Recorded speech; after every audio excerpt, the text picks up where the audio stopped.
Hello दोस्तों, कैसे हैं आप। मेरे चैनल पे आपका बहुत बहुत स्वागत है। आज हम लोग कैपेसिटेंस से रिलेटेड पीवाईक्यू न्यूमेरिकल हम लोग आज करेंगे। ठीक है, समय की मांग है कि इस समय हम लोग पीवाईक्यू डिस्कस करें। आपको पता है कि इलेक्ट्रिक चार्ज, इलेक्ट्रिक फील्ड, जो इलेक्ट्रोस्टैटिक के पार्ट्स हैं उससे रिलेटेड हम लोग पीवाईक्यू कर चुके हैं। इलेक्ट्रोस्टैटिक पोटेंशियल से रिलेटेड हम लोग पीवाईक्यू कर चुके हैं, लेकिन सेकेंड चैप्टर में इलेक्ट्रोस्टैटिक पोटेंशियल एंड कैपेसिटेंस दो पार्ट हैं। तो इलेक्ट्रोस्टैटिक पोटेंशियल का पीवाईक्यू हो गया, अब कैपेसिटेंस का जो पीवाईक्यू है, ठीक है, उसको हम लोग आज करेंगे। और हमारा इस समय यही मोटो है कि मैं अच्छे से अच्छे स्टैंडर्ड चुनिंदा न्यूमेरिकल्स आपके सामने रखूं और ये चीज आपको परीक्षा में बहुत ज्यादा मदद करेंगे। ठीक है, और आप इसको पूरा देखिए। ठीक है, और काम करते हैं, एक क्वेश्चन डिस्कस करते हैं। लिखा है इन द सर्किट सोन, ठीक है, एक सर्किट दिया हुआ है। The charge on the left plate of 20 microfarad capacitor is a -50 microcoulomb. ठीक है, अच्छा, उसके बाद एक बात और है कि the charge on the right plate of the 12 microfarad capacitor is. देखिए, आपको एक बात पता है, क्या है कि कैपेसिटेंस का जो यूनिट होता है वो फैराड होता है। कैपेसिटेंस का जो यूनिट होता है वो फैराड होता है। ये बात आपको क्लियर है। चलिए, ये भी ठीक है। उसके बाद अब हमको देखिए पूछ क्या रहा है, the charge on the right plate of the 12 microfarad. तो मुझे एक बात बताइएगा कि पहले किसके बारे में बात किया, 20 माइक्रोफैराड, वो कहां पर है, तो यहां पर है। ठीक है, दूसरा वाला जो पूछ रहा है वो किसके बारे में चर्चा कर रहा है, 12 माइक्रोफैराड, वो कहां पर है, तो यहां पर है। ये भी ठीक है। अब मुझे एक बात बताइए कि जो 20 माइक्रोफैराड है उसके जैसे कि कह रहा है कि लेफ्ट प्लेट की बात कर रहा है, किसके बारे में बात कर रहा है, लेफ्ट प्लेट ना। तो यहां पर आप देखिए, यहां पर दो प्लेट हैं। ठीक है, एक प्लेट, ये राइट प्लेट हो गया आपका, राइट प्लेट हो गया, और ये वाला प्लेट क्या हो गया आपका, लेफ्ट प्लेट हो गया। और वो ये कह रहा है कि जो लेफ्ट प्लेट पे जो चार्ज है वो कितना है, इस लेफ्ट प्लेट पे जो चार्ज है वो कितना है, -50 माइक्रोकुलाम है। चलिए, ठीक है।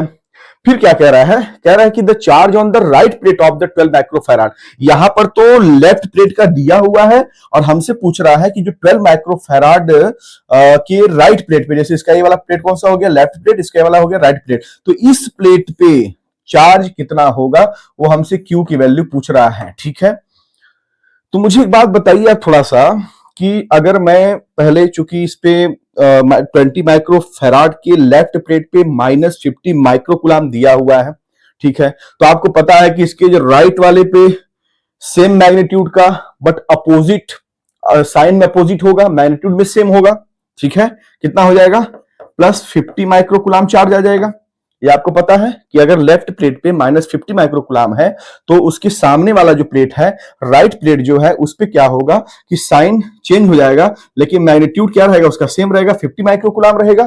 ठीक है ना, साइन चेंज हो जाएगा। तो इसका मतलब ये हो गया कि हम लोगों ने क्या किया, इस लेफ्ट प्लेट पे जो चार्ज था, ठीक है, तो हम लोगों ने जानकारी ले ली कि इस प्लेट के राइट वाले पार्ट में, ठीक है ना, राइट प्लेट पे, ठीक है ना, राइट प्लेट पे हमारा जो चार्ज होगा वो कितना होगा, तो +50 माइक्रोकुलाम हो गया। चलिए, ये भी हम लोगों ने क्लियर कर लिया। अब मुझे एक बात बताइए, ए और ए किस कॉम्बिनेशन में है, तो आपको जानकारी होगा कि ए और ए किस कॉम्बिनेशन में है, तो एक पैरेलल कॉम्बिनेशन में है। तो एक बात आपको पता होगा, देखिए याद रखिएगा, जब रेजिस्टेंस की बात चलती है, ठीक है, तो रेजिस्टेंस में अगर सीरीज होता है तो वहां पर जैसे R1 और R2 दो रेजिस्टर हैं, और अगर यह सीरीज में है तो दोनों को सम कर दिया जाता है। अगर पैरेलल में है तो इनका जो इक्विवेलेंट आता है 1/R1 1/R2 होता है। यहां पर क्या होता है, उल्टा हो जाता है। अगर सीरीज में है, ध्यान दीजिएगा, अगर सीरीज में है तो यहां पर क्या हो जाएगा, ये वाला, जैसे मान लीजिए C1 और C2 दो कैपेसिटेंस है, अगर ये सीरीज में है तो क्या हो जाता है, 1/C1 + 1/C2, और अगर पैरेलल में है तो दोनों जुड़ जाते हैं, दैट इज C1 + C2। तो मुझे एक बात बताइएगा, ये यहां पर पैरेलल में है 12 माइक्रोफैराड 8 माइक्रोफैराड पैरेलल कॉम्बिनेशन है, तो सर ने क्या बताया कि दोनों को क्या कर दीजिए, जोड़ दीजिए। तो 12 में 8 जोड़ेंगे तो कितना आएगा, तो दैट इज इसका जो इफेक्टिव कैपेसिटेंस आएगा वो आएगा 12 + 8, दैट इज 20 माइक्रोफैराड। चलिए, ठीक है, यहां पर 20 माइक्रोफैराड आ गया। उसके बाद मुझे एक बात बताइए, जब इसका लेफ्ट प्लेट पे -50 माइक्रोकुलाम है और हमें जानकारी है कि उसके राइट प्लेट पे क्या होगा, साइन चेंज हो जाएगा लेकिन मैग्नीट्यूड सेम रहेगा, 50 माइक्रोकुलाम हो जाएगा प्लस 50 माइक्रोकुलाम हो जाएगा। ठीक है, अब मुझे एक बात बताइए, यहां पर हमको कितना मिल गया इसका इफेक्टिव हमको मिल गया 12 माइक्रोफैराड मिल गया। और आपको एक बात ये भी पता है, क्या पता है कि जब इसका इसका जो इफेक्टिव मतलब कैपेसिटेंस, जैसे मान लीजिए क्या हुआ, ए बन गया आपका, ठीक है, कैपेसिटेंस हमको मिल गया कितना 20 माइक्रो फराड मिल गया। और अगर यह -50 है तो यह कितना हो गया, +50 हो गया। और जब यह +50 है तो इसका लेफ्ट वाला कितना हो जाएगा, दैट इज -50। तो फिर लेफ्ट वाला अगर -50 हो जाएगा तो राइट वाला क्या हो जाएगा, दैट इज +50 हो जाएगा।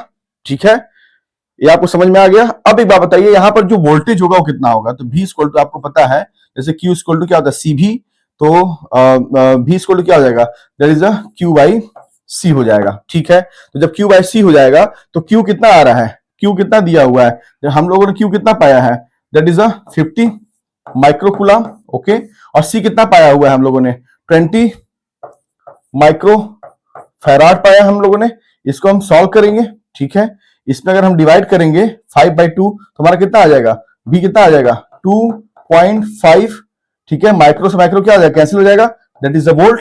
ये हमारा क्या आ गया, वोल्टेज आ गया। अच्छा, उसके बाद हमसे पूछ क्या रहा है, हमसे कह रहा है कि 12 माइक्रोफैराड, ठीक है ना, 12 माइक्रोफैराड के राइट प्लेट पे चार्ज कितना होगा। तो एक काम करते हैं, इंडिविजुअली निकाल लीजिए। तो आपको क्या पता है, ठीक है, आपको ये पता है कि Q इक्वल टू क्या होता है, Q इक्वल टू क्या होता है भाई, Q इक्वल टू होता है C इंटू V। अब Q कितना, Q किसके लिए निकालना है आपको, Q निकालना है आपको, किसके लिए निकालना है, 12 माइक्रोफैराड के लिए निकालना है। तो Q का Q आप रहने दीजिए। C कितना दिया हुआ है आपको, इफेक्टिव कैपेसिटेंस, सॉरी इफेक्टिव नहीं, 12 के लिए पूछ रहा है ना, 12 माइक्रोफैराड के लिए पूछ रहा है ना। तो C कितना दिया है, 12 दिया है, इंटू V कितना दिया हुआ है आपका, V दिया हुआ है दैट इज 2.5 आपने। तो आपने Q कितना पाया, सॉल्व करिए, 12 5 जा 60 06, 12 टू जा कितना हो जाएगा 30 एक हो जाएगा ना, मतलब Q कितना मिल गया आपको 30 माइक्रो कुलाम। तो आपको देखिए यहां पर A नहीं, B नहीं, C आपका आंसर होगा और D भी नहीं। ठीक है, तो अब समझ में आ जाना चाहिए।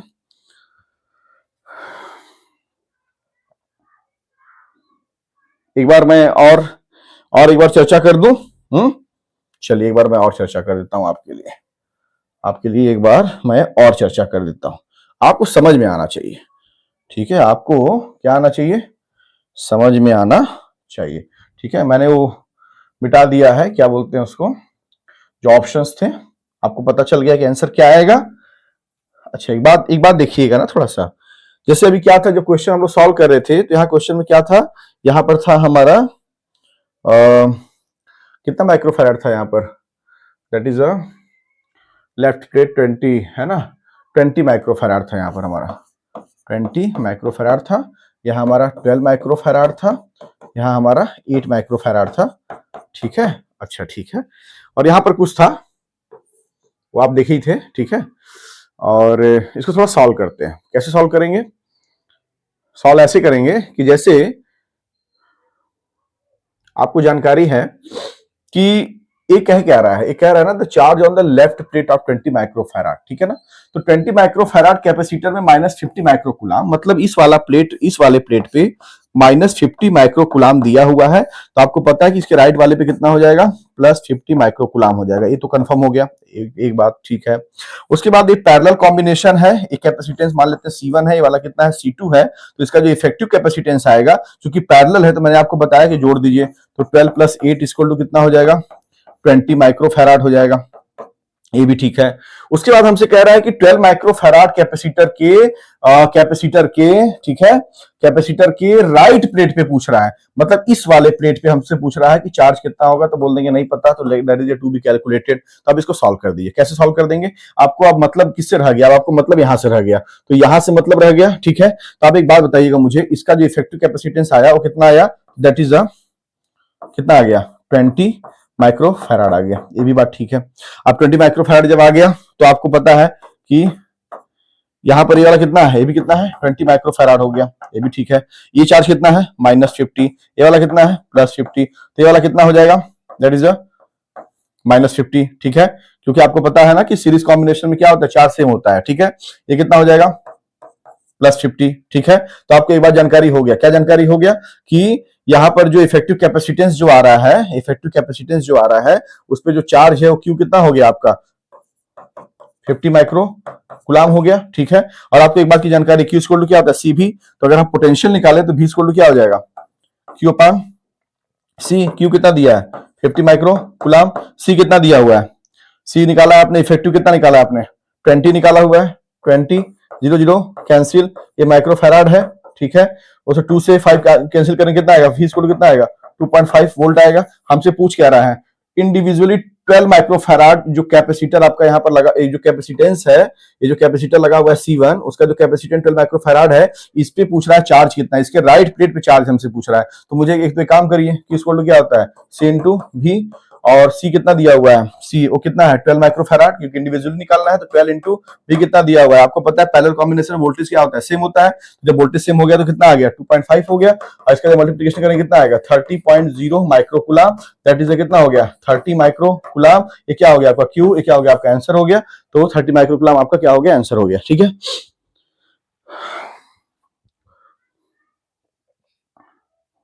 इसको लिख लीजिए, आप तो लिख चुके होंगे पहले वाला ना, समझ में आ गया होगा। सेकंड क्वेश्चन देखिए, लिखा हुआ है the effective capacitance of the network between the point A and B, between the point A and B, that is A, that is B, ठीक है। हमसे पूछ रहा है इफेक्टिव कैपेसिटेंस पूछ रहा है। चलिए ठीक है, एक बात मुझे बताइएगा, थोड़ा सा इसको थोड़ा देख करके कुछ समझ में आ रहा है आपको, व्हीटस्टोन ब्रिज का याद आता है क्या आपको।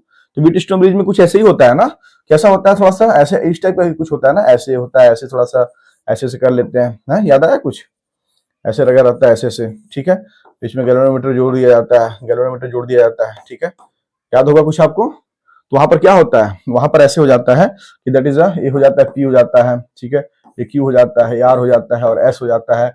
उसके बाद ये किस प्रिंसिपल पे वर्क करता है, नल डिफ्लेक्शन पे वर्क करता है। तो इसका जो रेशियो होता है P upon Q equal to क्या हो जाता है, आर अपान एस होता है, से रेशियो क्या होता है, सेम हो जाता है, ठीक है। तो मुझे एक बात बताइएगा,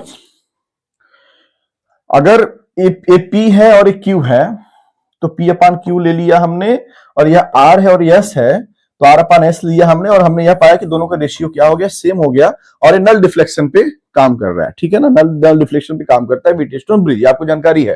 तो मुझे एक बात बताइएगा, अगर हम 3 और 6 को ले लें तो हमारा कितना हो जाएगा, दैट इज 3/6 करूंगा तो कितना पाता हूं मैं, 1 2, that is 1/2 micro farad, okay. अच्छा, इसको लेने पे मैंने पाया 1/2।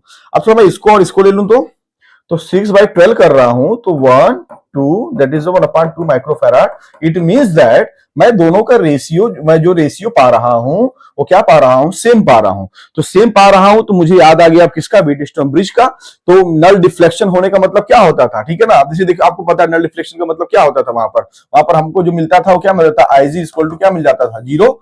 जब IG इक्वल टू 0 मिल जाता था, इसका मतलब एक काम करेंगे, तो सॉल्व कैसे करेंगे। तो जब ये जब यहाँ पर आपको दिख गया कि दोनों का रेशियो, इसका रेशियो, इसका रेशियो आपको जब सेम मिल गया, इट मींस दैट इसकी कहानी खत्म। तो जब इसकी कहानी खत्म, तो मुझे एक बात बताइएगा, जब इसकी कहानी खत्म हो गई तो कुछ फिगर कैसा बन जाएगा, कुछ ऐसा बन जाएगा, दिस ऐसा बन जाएगा कुछ फिगर, ठीक है।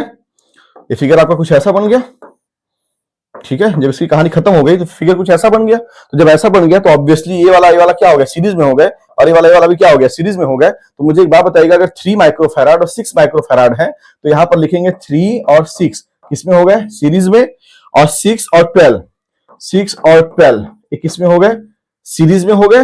और आपको एक बात पता है कि अगर 3 और 6 सीरीज में हो गए तो जब इसका आप इफेक्टिव कैपेसिटेंस निकालेंगे तो कितना आएगा, सी मान लेते हैं, C1 मान लेते हैं इसको ना, इफेक्टिव कैपेसिटेंस 3 और 6 का, तो 1/3 प्लस 1/6, तो 6 2 3 कितना हो जाएगा, कितना हो जाएगा, 1 सेकेंड, 3 2 जा 2, और यहाँ कितना आ जाएगा, 1 आएगा ना, यहाँ 1 आएगा, सॉरी। तो कितना हो जाएगा, 3/6, तो 6/3 कैंसिल, 2 माइक्रो फैराड आ गया। चलिए, आपको यहां पर समझ में आ गया होगा, ठीक है। उसके बाद जब C2 निकालते हैं तो C2 निकालेंगे 6 और 12 का, 1/6 प्लस 1/12 सॉल्व करेंगे, कितना आएगा 12, और ये कितना हो जाएगा 6 2 और प्लस 1, तो 3/12, 12 3 कितना आ जाएगा 4 माइक्रोफैराड आ गया। अब ये जो 12 माइक्रोफैराड और 4 माइक्रोफैराड जो है, या जो 12 और ये जो 4 हमारे आए हैं, ये किसमें है, ये पैरेलल में है। तो जब पैरेलल में तो निकाल दीजिए, तो पैरेलल में क्या करते हैं, जोड़ देंगे। तो 12 और प्लस 4 इक्वल टू कितना आ जाएगा 16, दैट इज अ माइक्रोफैराड। क्या हो जाएगा आपका आंसर हो जाएगा।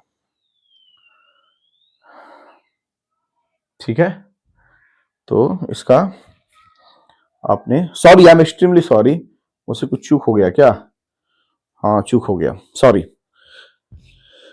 सॉरी सॉरी सॉरी 12 4 लिख दिया हम लोगों ने। यहाँ क्या है देखिए, C1 कितना है 2 आया है ना, C1 आया है 2 और C2 कितना आया है, C2 आया है 4 और ये किसमें है पैरेलल, तो कितना आ जाएगा C1 प्लस C2, तो 2 प्लस 4 6 माइक्रो फैराड आपका आंसर हो जाएगा।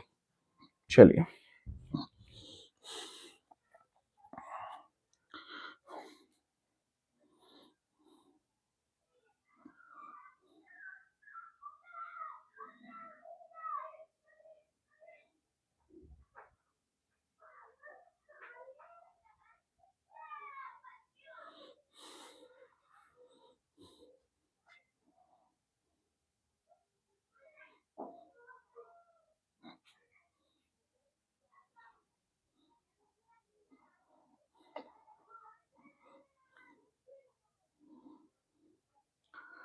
यहां ध्यान दीजिएगा, मैं जो C1 C2 लिखा हुआ हूं मैं, ठीक है, तो मैंने इसको डायरेक्ट निकाला हुआ है ना, यहाँ एक्चुअल में ऐसे होना चाहिए, जैसे C1 है तो यहाँ पर ऐसे होता है 1 upon C1 equal to 1 upon 3 plus 1 upon 6, मैंने डायरेक्ट लिख दिया था। यहाँ हो जाता 1 upon C1 equal to 3 6 calcium कितना हो जाता 6, 3 2 जा 2 प्लस 1 हो जाता, ये हो जाता 3/6, तो C1 जाता ऊपर, तो 6 अपान 3, तो ये आ जाता आपका 2, तो देखिए 2 आया है ना, तो यहाँ पर मुझे 1 अपान C1 लिखना था, लेकिन मैं C1 डायरेक्ट लिख दिया, मुझे इतना समझिए ना, जो मैंने इसको पलटा हुआ है, यहाँ देखिए कितना आ रहा है 3 अपान 6, तो मैंने लिख दिया 6 अपान 3, तो मैंने इसी कारण लिखा हुआ है, ध्यान दीजिएगा। ठीक है,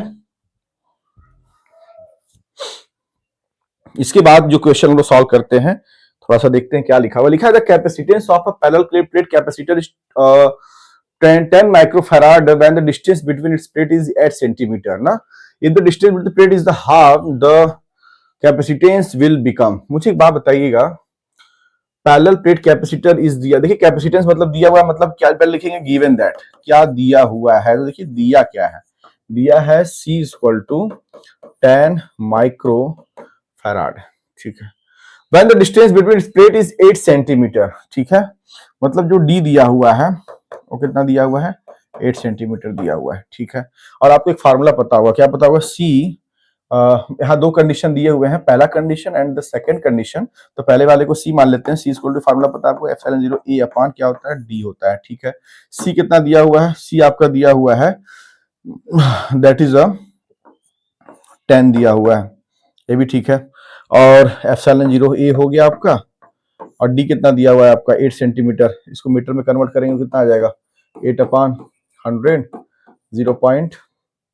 0.08 आ जाएगा तो यहाँ आ जाएगा 0.08 आ जाएगा, तो यहाँ से एप्सिलॉन 0 A की वैल्यू निकालेंगे आप, तो 10 इंटू 0.08 इक्वेशन नंबर आपका फर्स्ट हो जाएगा। सेकंड पूछ रहा है कि if the distance between the plate is halved, तो हाफ का मतलब हो गया अब C डैश निकालना है, तो काम करते हैं epsilon 0 A upon D half कर दिया, मतलब 8 सेंटीमीटर 4 सेंटीमीटर हो गया, और 4 सेंटीमीटर को अब जो डी डैश हमारा हो गया वो हो गया 4 सेंटीमीटर, इसको जब मीटर में बदलेंगे तो 4 अपान 100 दैट इज 0.04, यहाँ कितना आ जाएगा 0.04 हमारा क्या हो गया मीटर हो गया। और एक बात आप देख रहे होंगे एप्सिलॉन 0 A की वैल्यू आपको पता है, देखिए यहाँ से पता है ना, आप रख दीजिए, तो 10 इंटू 0.08 और यहाँ नीचे कितना है 0.04। ठीक है, उसके बाद यहाँ से पॉइंट पॉइंट कैंसिल हो गया। ठीक है, 4 1 जा 4 4 2 जा 8 10 2 जा कितना 20, तो C डैश कितना आ गया आपका 20 माइक्रो फैराड। ठीक है, ये आपका क्या हो गया आंसर हो गया। ठीक है,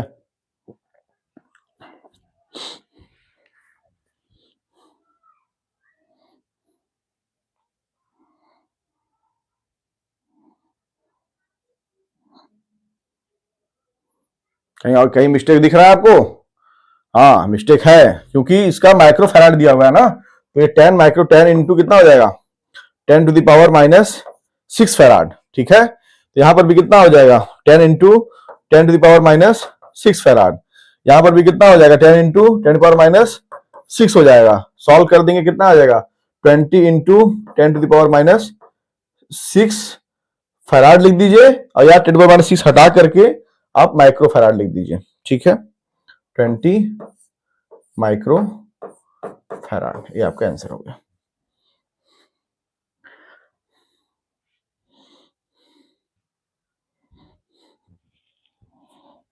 नेक्स्ट क्वेश्चन लिखा है the capacitor each of a 4 microfarad are to be connected in such a way that the effective capacitance of the combination is a 6 microfarad. This can be achieved by the connecting, चार option दिया, all three in parallel, all three in series, two of them connected in series and the combination in the parallel in parallel to the third, और लिखा है two of them connected in the parallel and the combination in series to the third।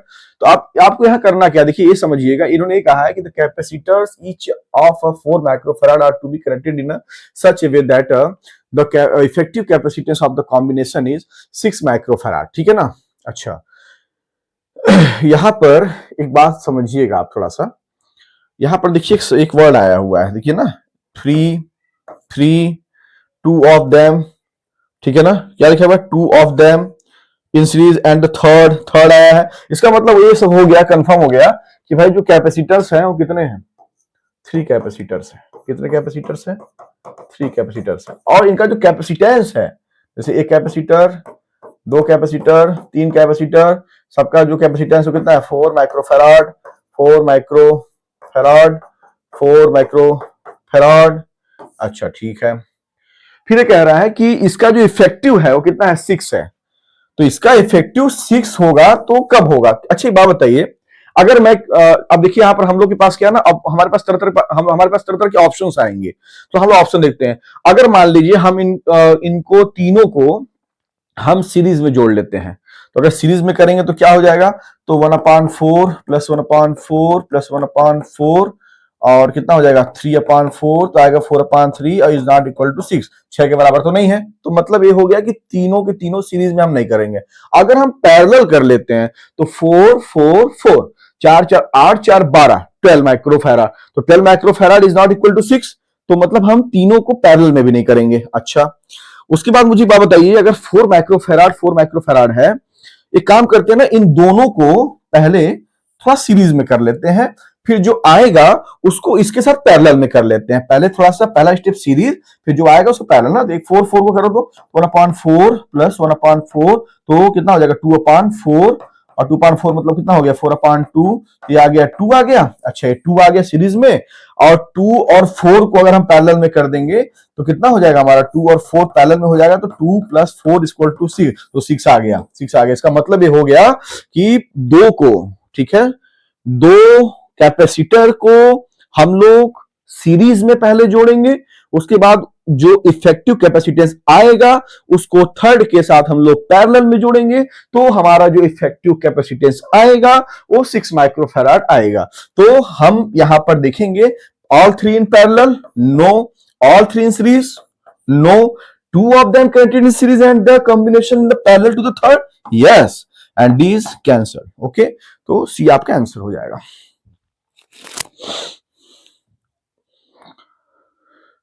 Three capacitors, 2 microfarad, 3 microfarad and 6 microfarad are joined in the series with each other. The equivalent capacitance 1 2 3 joint series। तो जब series में बोला तो आपको जानकारी है कि अपने मन में रेजिस्टेंस वाला लेकर के आइए। रेजिस्टेंस में क्या होता है, सीरीज में जो रेजिस्टर्स होते हैं, उस जैसे 3 रेजिस्टर हैं, उनका मान लीजिए रेजिस्टेंस है R1 R2 R3, सीरीज की बात होती है, कॉम्बिनेशन सीरीज कॉम्बिनेशन होता है, तो उनको जोड़ देते हैं। ठीक है, पैरेलल में क्या करते हैं 1/R equal to 1/R1 plus 1/R2 plus 1/R3 होता है। लेकिन जब कैपेसिटेंस की बात होती है तो जस्ट उल्टा कर लीजिएगा। क्या कर लीजिएगा, जब सीरीज की बात होगी तो सीरीज में क्या हो जाएगा 1/C equal to 1/C1 plus 1/C2 plus 1/C3। जब पैरेलल कॉम्बिनेशन की बात होगी तो क्या करेगा, C equal to C1 plus C2 plus C3 ना। यहाँ पर सीरीज की बात है तो एक काम कर लेते हैं, लिखते हैं द इक्विवेलेंट कैपेसिटेंस सपोज करिए C and the 1/C equal to 1/C1 plus 1/C2 C2 plus 1 upon C3 and 1 upon C is equal to 1 upon C1 कितना है 1 upon 2 plus 1 upon 3 plus 1 upon 6 and the solid 2 3 6 LCM is the 6 and 2 3 ja 3 and 3 2 ja 2 6 1 ja 1 and 3 2 5 5 1 6 and 6 6 cancel ठीक है तो कितना आया 1 upon C is equal to 1 and that is the C is equal to 1 microfarad. This is the answer and the A नहीं C नहीं D 11 है ना नहीं and B आपका आंसर हो जाएगा ठीक है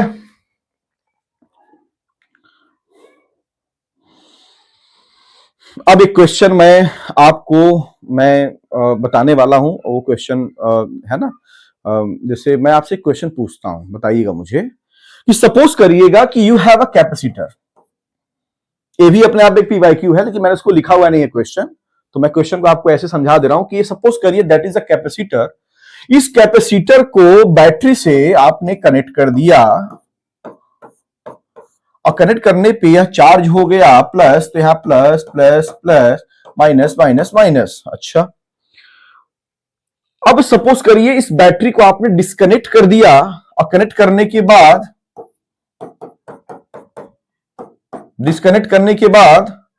इसके बीच में आपने डाइलेक्ट्रिक स्लैब को इंसर्ट कर दिया क्या कर दिया इंसर्ट कर दिया तो मुझे बस इतना बताइए कि उसके पोटेंशियल पे क्या इफेक्ट पड़ेगा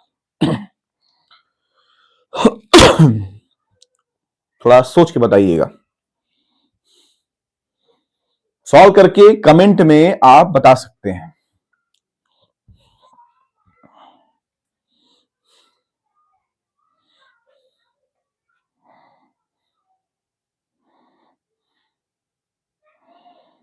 मान लेते हैं कि इसका जो प्लेट का जो चार्ज है वो Q है और कैपेसिटेंस C है और ये हो गया आपका इसका वोल्टेज V है तो फार्मूला यहां बन गया Q इक्वल टू क्या बन जाएगा CV बन जाएगा Q इक्वल टू क्या बन गया CV बन गया अच्छा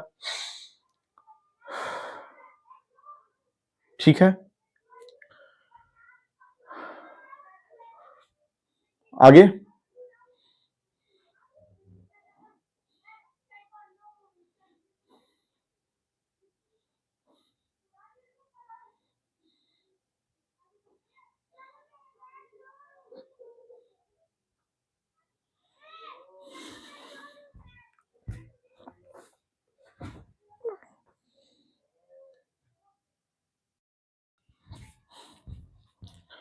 इसके बाद एक क्वेश्चन मैं और डिस्कस करना चाहता हूं आपसे उसको मैंने लिखा हुआ नहीं है मैं आपको पहले क्वेश्चन समझा दूं क्वेश्चन ये है कि सपोज करिए आपके पास एक कैपेसिटर है ठीक है कैपेसिटर है और आप यहां देख रहे होंगे ना सपोज करिए कि इस कैपेसिटर को मैंने बैटरी से कनेक्ट कर दिया ओके चलिए और कनेक्ट कर करके मैंने इसको चार्ज किया plus minus that is a plus plus plus and that is a minus minus minus okay ठीक है उसके बाद इस बैटरी को मैंने डिस्कनेक्ट कर दिया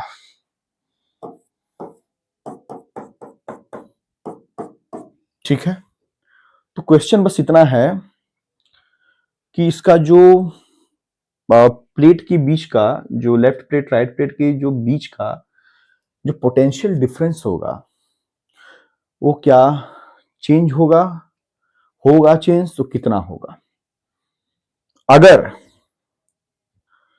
इस प्लेट के बीच में कोई डाइलेक्ट्रिक स्लैब को इंसर्ट कर दिया गया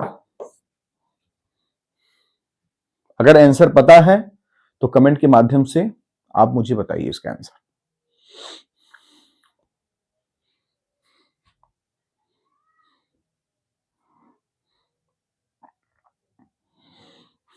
देखिए सॉल्व कैसे करेंगे पहला आपको जानकारी हो गया कि प्लेट को बैटरी से कनेक्ट किया तो प्लेट चार्ज हो गया मतलब यहां पर कनेक्शन है यस दूसरा बात यह हो गया कि प्लेट को चार्ज तो कर दिया और उसके बाद बैटरी को हटा दिया मतलब डिस्कनेक्ट कर दिया मतलब यहां पर बैटरी क्या है नो उसके बाद इसके बीच में डाइलेक्ट्रिक स्लैब को इंसर्ट कर दिया तो पूछता है कि पोटेंशियल डिफरेंस पे क्या प्रभाव पड़ेगा तो मुझे आप एक बात बताइएगा कि Q इक्वल टू क्या होता है?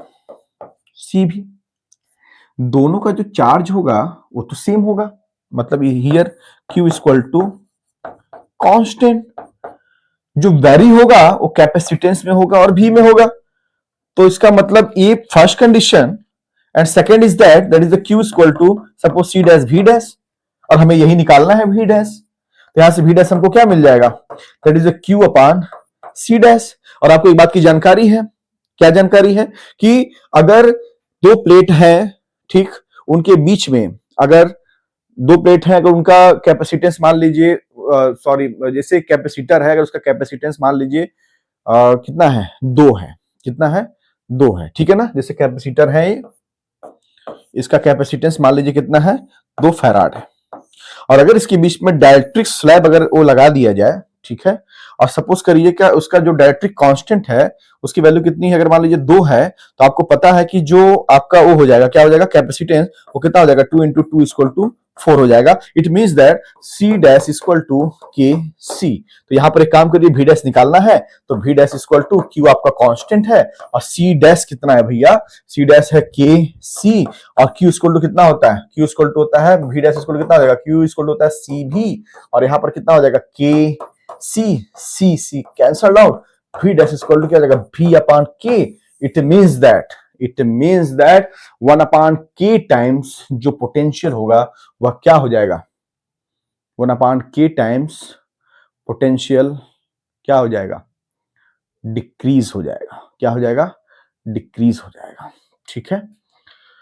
1 upon K times potential decrease हो जाएगा। तो आप समझ गए होंगे।